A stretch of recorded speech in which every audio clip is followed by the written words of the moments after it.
maybe all month. Which actually matters to a whole bunch of people. Is how old is your Bitcoin, right? Oh, obviously, that's a funny question for a number of reasons. First of all, the Bitcoin can only be as old as the Bitcoin network, right? It dates back to the end of 2008 and really the beginning of 2009 when it kind of, first went online with multiple nodes that were mining and transacting and everything else. So can't really be more than 15 and a half years old. But the question is, at what point in time in those 15 years did you get it, I guess, right? So anywhere from 0 to 15 or so years old. And then, of course, there's different Bitcoin. They each have their own date. And even if you have one whole Bitcoin, it doesn't necessarily mean that Bitcoin is made up of the original 100 million Satoshis that made up one Bitcoin. Right? You might have half a piece bought here, a quarter piece bought there, 10% bought here, another 10% bought there, another 5% bought somewhere. You could buy in tiny percentages, right? You could buy, it's divisible down to 100 million Satoshis. And yes, technically even more than that, but even 100 million Satoshis, right? You could amass them from anywhere. If you happen to have 100 million Satoshis, you happen to have one Bitcoin. If you have them in one wallet, right? Even if you don't have them in one wallet, right? And you still call parts of it Bitcoin, people still refer to it as Bitcoin, right? You have 0.1 Bitcoin or whatever, right? 0.0001 Bitcoin. It's still Bitcoin, right? Yes, it's Satoshis. But anyway, so why is this question funny? Well, because first of all, there are people who buy, sell, hold, basically trade things like NFTs and ordinals and runes, and what they're looking for in NFTs, really ordinals, not NFTs, but ordinals, which are kind of like NFTs on the Bitcoin blockchain, and they look for traits of the inscription. What does that mean? That means that they look for quote-unquote rare sats or rare Satoshis. For example, Satoshis that were originally mined by certain people or at certain times. So for example, if you ever inscribe an ordinal on some of the earliest blocks that Satoshi mined in 2009, those are considered very valuable, right? If you mine some of the Satoshis, if you inscribe ordinals on some of the Satoshis that were mined by Hal Finney, those are considered valuable. If you inscribe ordinals on Satoshis that were related to the 10,000 Bitcoins of Pizza Day, those are considered special or whatever. So all kinds of rare or uncommon or extremely rare, whatever, all kinds of traits, quote unquote, rarity score traits that people ascribe to various things when they're looking at how valuable they consider a Bitcoin ordinal to be, right? And the reason they do that is because those things add perceived value. Perceived value is what makes the price of things, because it's how people agree to come to a price to buy or to sell an asset. And those assets are no different than any other in that sense, that they have perceived value, and that perceived value is what determines essentially what the agreed price will be, because people will agree or disagree to buy or sell an asset at a certain price. And once they come to an agreement, well, that is the latest fair market price for that asset, right? Fair market value is the price that two parties agree to buy and sell an asset for, right? So why else is that question funny? Well, okay, so besides the obvious, those reasons, which you might consider funny, I don't actually see some value in those character traits of rarity and all that stuff for people who are collectors of things like that, okay? If you're a collector, great. People collect art, people collect all kinds of things, physical art, digital art, right? And a lot of people like to hold it as an investment because they believe it goes up over time, etc. Now, you can argue whether or not digital art will go up over time, Personally, I think it does have a good future because digital art is tokenized, so you can literally attach the chain of ownership from the very beginning all the way to the current holder, and that's actually very valuable because for forensic reasons, etc. There are other reasons why it's problematic. If you let your art get stolen, then it's very hard to recover because if somebody else owns it, they own it, right? If you don't know who they are and it's in their wallet, they can sell it and make money from it, right? So there's reasons that it may be problematic, but the only reason that would be problematic is because you let someone steal it because you were careless with your security. Just as if you were careless with securing a valuable work of art, in the physical world, right? It would be your fault, right? It wouldn't be really the fault of whoever took it. I mean, yes, of course it would be the fault of whoever took it in terms of they are the criminal, but if you don't secure your assets to begin with, it's also your fault, right? That you are careless with it. You didn't care about the security enough to secure the asset, and therefore, you do bear the unfortunate consequence. Maybe not the responsibility legally or criminally, but the unfortunate consequence is borne unto you in that you have lost your asset. So tokenization is frankly a helpful step.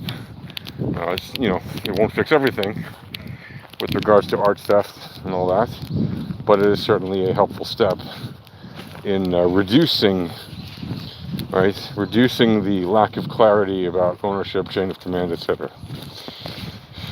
And improving forensic auditing and everything else related to discovering who the true owner is, since when, etc. Now, the next thing that I find really to be kind of at the heart of the matter of this whole line of question, or this question in particular, how old is your Bitcoin? This may be the funniest thing. I'm not even sure I want to share it right now. But, well, I'm going to do it anyway. But bear in mind, I'm only sharing this to protect you. It's funny, but it's really to protect you. So I'm kind of doing this as a public notice because this has been happening more and more.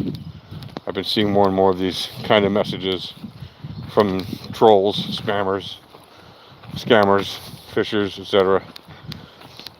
When people ask you how old your Bitcoin is, sometimes, if you even answer them for some reason, but even if you don't, they will follow up with, and we can fix it for you. We can upgrade it for you. We can update it for you. We can run the necessary maintenance for you.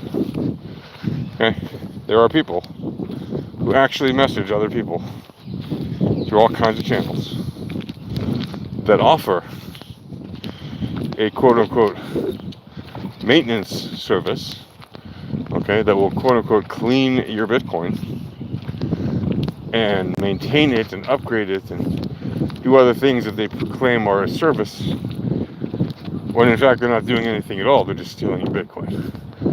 Right? They're letting people send them their Bitcoin, promising to upgrade it and service it and send it back in tip-top shape, which of course is a laughable joke because obviously there's no such thing, right?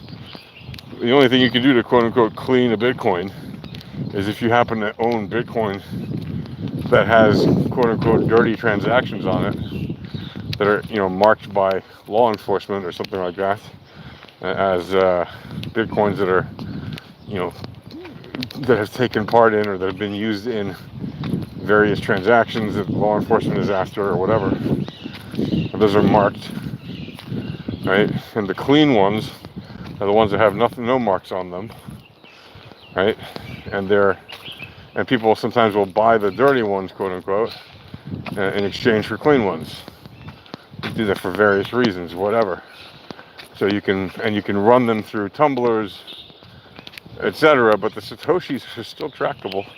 So there is no cleaning dirty Bitcoin. If anything, all you're really doing when you exchange the dirty ones for the clean ones, if they do a direct connection swap, like give me a dirty Bitcoin, I'll give you a clean Bitcoin, your clean Bitcoin is then infected with the dirtiness. Not infected, but it's marked as being involved in a transaction with the dirty one, right? So it too is marked. So the only thing you can theoretically do is to run it through, let's say, a transaction from BTC to, Dash or Zcash or, Monero or whatever, Litecoin, etc., and run it a few times. Even run it through some, like I said, Monero and other ones that are more privacy related, and then you can kind of quote unquote wash it, by removing several layers of direct connection with anonymous coins, like with Deep Onion or whatever. And then in theory, when you transfer that back to Bitcoin, it can be clean. But nevertheless, digital wallets and everything else are pretty powerful these days, and it's kind of most people don't know how to do this properly. But even if you did, like I said, don't ever send your Bitcoin to someone to quote unquote clean it. Okay, like if someone messages you out of the blue, hey, I heard you got 5 Bitcoins, send them to me, I'll wash them for you, I'll upgrade them for you for the latest network, whatever. These are all scams. Okay, they're all scams. They're just trying to get your coin. How often does it happen? Well, it's happened increasingly. Yet you'd think, well, if 50 million people are trading this stuff, there's probably 100 million people or more who own a piece of it. How can it be that anybody would fall for that? Well, you'd be surprised, okay? Like, very surprised. It is ridiculously easy, unfortunately, for these nefarious people to fool the average person who doesn't have a clue about how this stuff works. And all they do is, message them on WhatsApp or email or whatever, Discord, things like that.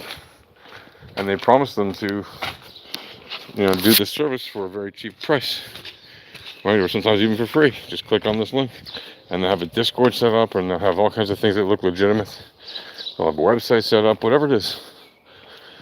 Very often people catch them because their spelling errors, their grammatical errors, and the just odd shadiness of it all. The team photos will be stock photos of very, typical looking Americans. But then, either their username will be odd, or the way they write will be odd, not native English speakers, etc. Or sometimes they will be. But the point is, don't fall for these suckers. Okay? Do yourself a favor. Protect yourself, and happy Bitcoining.